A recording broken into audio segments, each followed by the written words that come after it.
అందరికీ గణతంత్ర దినోత్సవ శుభాకాంక్షలు మిత్రులారా.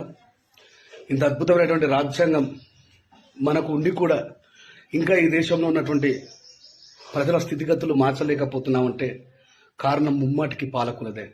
బాబాసాహెబ్ అంబేద్కర్ గారు రాజ్యాంగం రాసినప్పుడు చెప్పిండు, రాజ్యాంగం ఎంత గొప్పదైనా పరిపాలించే వాళ్ళు దాన్ని పర్ఫెక్ట్గా యూటిలైజ్ చేయకపోతే నిరుపయోగమేనని. అలాంటి భారత రాజ్యాంగం మీద నా సహోదరుడు యాకన్న రాసిన పాట. ఎన్నడూ పూర్తిగా అమలు చేస్తిరిర భారత రాజ్యాంగం, ఏనాడు మీరాలోచిస్తిరి సామాజిక న్యాయం. ఏ భారత ప్రభుత్వం అమలు చేసింది అంబేద్కర్ వాదం, ఏలే పాలకుల అనువనువున కొలువైనది మనవాదం.